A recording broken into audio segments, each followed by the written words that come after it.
مشاركة طيبة من طلبة الجامعات العراقية في جامعة ميسان.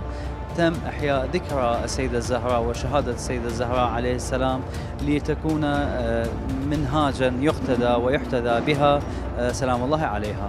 ونشكر العتبة العباسية المقدسة على إقامتها هذا المهرجان، مهرجان الثقافي النسوي السنوي، لتسليط الضوء على شخصية الزهراء عليها السلام، لتقتدي بها طالبات الجامعة وكل النساء لهذه الشخصية من صفات حميدة تتمثل في حجابها وفي إيمانها ومواقفها الرسالية وجهادها وفي عفتها.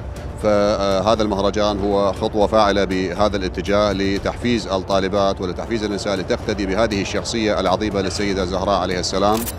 أقدم الشكر للعتبة العباسية لاهتمامها ولهذه المبادرة الكريمة التي تشجعنا وتشجع الجميع على ارتداء العباءة الفاطمية، وهي فخرنا واعتزازنا لأنها تمثل، يعني تعطينا أن نمثل مولاتنا فاطمة الزهراء بشيء قليل جدا جدا.